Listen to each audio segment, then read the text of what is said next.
Bienvenue dans Enquête exclusive, les marchands de sommeil. Hello! Aujourd'hui on se retrouve avec Loïc, notre architecte, pour vous faire un point sur l'évolution de la maison, qu'est-ce qu'on va faire, à quel prix.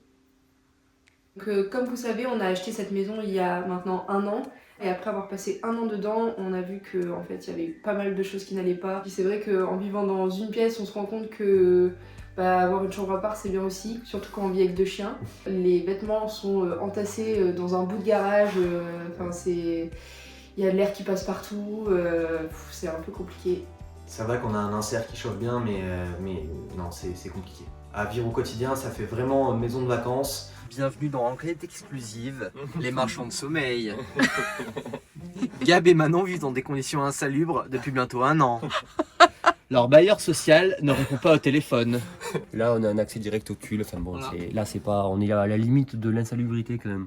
Vous voyez que ici, en fait, à une certaine époque, la maison apparemment s'est affaissée et l'ancien propriétaire a fait des réparations.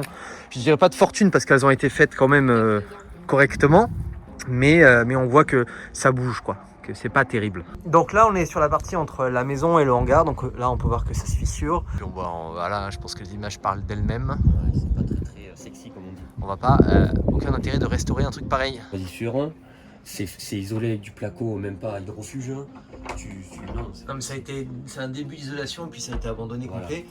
Là, si tu filmes de l'intérieur de ce côté, on peut voir le garage qui se détache de la façade de la maison. Est fissuré. Le porteur est fissuré ici, là où il n'y a pas d'isolant. Enfin voilà, puis l'électricité et la plomberie, n'en parlons pas. Après avoir consulté notre ami Loïc qui est architecte, il nous a fait comprendre que en fait, ça nous coûterait probablement plus cher, et ça serait plus compliqué de la restaurer, que vraiment partir sur une base saine, neuve, avec toutes les normes éco. Donc du coup, pourquoi on a pris un architecte et pourquoi on a pris Loïc? Loïc, je te laisse te présenter. Donc moi je m'appelle Loïc Maire, j'ai 29 ans, je suis architecte donc, depuis 3 ans, En couple. en couple.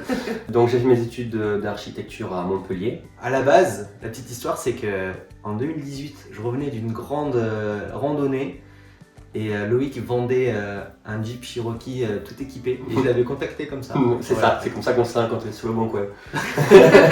Pour le coup voilà, j'ai répondu à la demande de Gab et Manon après plusieurs semaines d'études et d'interrogations. Du coup, pourquoi prendre un architecte pour toi? Ben, le boulot de l'architecte avant tout c'est de proposer un design, voilà, des volumes, un mode de vie. Donc voilà, vous avez déjà une idée bien arrêtée. Le boulot c'est de transférer ça de l'idée à la 3D et en plan surtout. Et après c'est de déposer tous les dépôts administratifs. C'est ça, il y a toute une Voilà. partie administrative qu'on maîtrise pas bien. Qui est avec très Manon. lourde. Mm. Ouais. Et Sur ce projet-là en Mm. particulier. Ouais. Vu notre rythme de vie, on n'a pas du tout le temps de s'en occuper, en tout cas de le faire correctement. Donc c'est une partie qu'on préfère déléguer. Et d'ailleurs, j'ai entendu parler qu'à un nombre minimum de mètres carrés, tu étais obligé de contacter Ouais. un architecte. La loi française implique qu'à partir de 150 mètres carrés, on doit faire appel à un architecte obligatoirement. Voilà. Ok. Sous les 150, c'est ce qu'on appelle soit un archi, soit un constructeur. Et au-delà, c'est un architecte HMOMP, pardon. C'est voilà, le niveau max de Et toi, l'architecte. t'es HM. Moi je suis DE, juste. Oh putain, on n'a pas choisi le bon. C'est quoi du coup architecte DE? Architecte DE, c'est diplômé d'État. Ok. Voilà. HMOMP, c'est maîtrise d'œuvre à son nom propre. Mais bon, c'est 2 ans en plus. D'accord. ça- Et du coup, de contacter un architecte, t'as aussi les décennales, c'est ça? T'as C'est des ça. assurances? C'est ça. C'est ça. C'est la décennale, c'est une assurance obligatoire que toutes les agences ont, qui implique que si jamais il y a un problème dans les 10 ans, vous êtes là. Ok. C'est plutôt pas mal. C'est rassurant. En présentant le projet à Loïc, qui connaissait déjà la maison un petit peu, il y a eu un premier point qui a été soulevé, c'est la nature du terrain, exactement ce qu'on a acheté en termes de mètres carrés. Et là, on a eu des petites surprises. Donc déjà, le projet est assez complexe parce qu'au niveau de la région, notre ville où on est, le PLU est gelé, le plan local d'urbanisme. En gros, lorsqu'un PLU est gelé, c'est-à-dire que normalement il y a des terrains qui sont constructibles, inconstructibles, des zones qui sont classées agricoles, etc.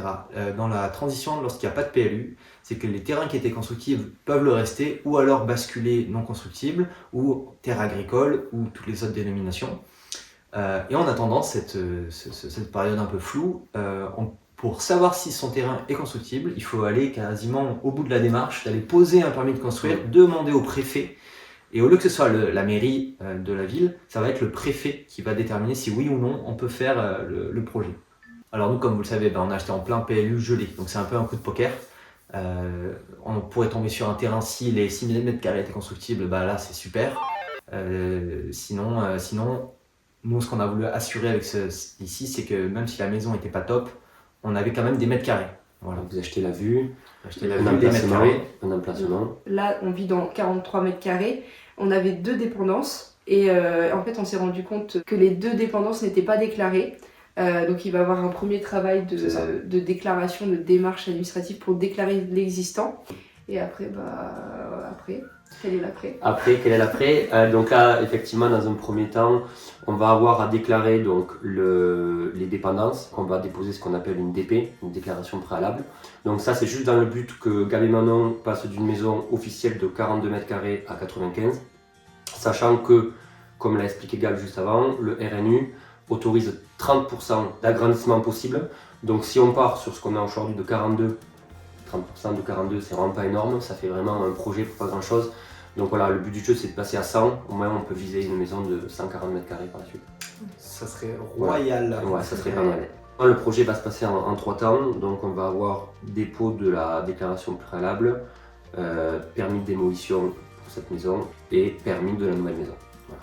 Donc après on a le chantier, voilà. Et donc ça c'est théoriquement d'ici dans un an. Un an et quelques mois on va dire. J'aimerais bien faire. Et voilà, nous voilà au chantier. Il se peut que en fait, le permis de démolition ne soit pas accepté par exemple pour arrêter le projet. Ouais, ça on peut en parler aussi je pense. Et dans ce cas-là, on fera gagner la maison au jeu concours sur YouTube. Non, je pense que ça c'est bien d'en parler.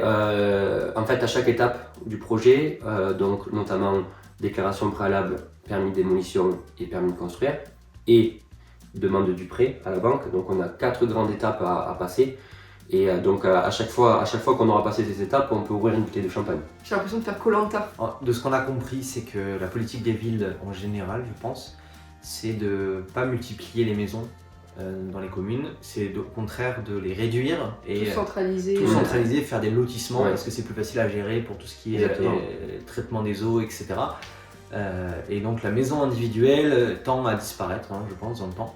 Nous, en archi, c'est ce qu'on appelle l'étalement urbain. Okay, donc ça, il bloque. Voilà. Et il y a beaucoup de les terrains. Les grandes villes, du moins, essaient de le bloquer. Et tous les terrains qui sont souvent constructibles vont passer agricole ou land ou voilà. C'est d'ailleurs le risque en 2024 du PLU. Et c'est pour ça qu'on se dépêche finalement de faire les démarches pour que ce soit le préfet qui prenne la main. Parce que si en 2024 votre terrain passe agricole, vous êtes foutu. On va planter des carottes quoi. Donc, de toute façon, on va vous faire suivre toute l'avancée du chantier, les plans, de la prochaine maison qu'on a hâte de voir. On a déjà amorcé, Qu'on a déjà amorcé d'ailleurs, mais suspense, on vous montrera ça dans une prochaine vidéo. Je pense que le dernier point, c'est le budget. Ouais. Toi, combien de cacahuètes tu vas nous prendre? Ah, on parle bise là. On parle cacahuètes et bière tiède. Donc nous, Anarchie, on est régi quand même par une certaine norme, ce qu'on appelle les honoraires d'archi. Souvent sur de la réno un peu moins, mais sur du logement neuf comme ça, sur un terrain qui est assez compliqué avec beaucoup de dépôts à faire, on se situe entre 10 et 15%. Du montant du projet total. Du montant du projet hors taxe total. Et avec le code promo Loïc20, vous n'avez pas 20% sur... Ouais, bon, ça c'est autre chose. non, mais pour le coup, il faut bien se dire que si on est sur un terrain plat dans un lotissement, c'est clairement moins cher que quand on est sur des terrains compliqués comme celui-ci. Sachant que, bon, je pense qu'on y viendra après, mais la construction de la maison en elle-même, la nouvelle maison, va impliquer des éléments architecturaux particuliers. Je touche du bois. Okay, ça va être en bois, justement. Il y a une question que vous avez très souvent posée et à laquelle on n'a pas répondu jusqu'à présent, c'est combien nous a coûté cette maison à l'achat. Alors il faut savoir, pour remettre un peu de contexte, nous l'avons acheté juste après le confinement, donc au moment où tout le monde a eu l'idée de se mettre au vert. Donc je pense que c'était un des pires moments pour acheter, quoique ça n'a pas l'air de s'arranger non plus. Mais il faut savoir qu'avant 2018 environ, les prix n'avaient rien à voir. Donc nous on l'a acheté, on a mis 1 an et demi à la trouver comme vous avez pu le voir dans nos précédentes vidéos. On l'a eu grâce à du flyering dans une boîte aux lettres. Et donc cette maison nous a coûté 180 000 € hors frais de notaire. Hors frais de notaire. On n'a pas forcément négocié parce que C'est tellement rare. c'est Ouais. tellement rare. On voulait pas la rater. Au bout d'un an et demi de recherche, on n'est Ouais. pas très bon négociateur. Non plus. Pour 180 000 €, on a eu 6200 mètres carrés de terrain, Ce qui est énorme. plus une maison donc, de 42 mètres carrés avec 2 annexes. Petit Ouais. masé qui nous sert de dépendance, qui nous Ouais. servira à un certain nombre de chambres d'amis. On en dira Ouais, plus peut-être dans les prochaines vidéos. Donc, écoutez, je vous invite à vous abonner, suivre le projet. Et puis, vous allez revoir Loïc dans nos prochaines vidéos Je pense, assez oui. souvent. Vous pouvez suivre Loïc et le solliciter Oui, aussi si vous avez des d'ailleurs, sur projets. son Instagram. Si vous, ouais. On le mettra juste ici. N'hésitez pas en commentaire si vous avez d'autres questions Ouais. à poser à Loïc. N'hésitez pas, on refera un FAQ si ça vous intéresse. Bisous. Bisous.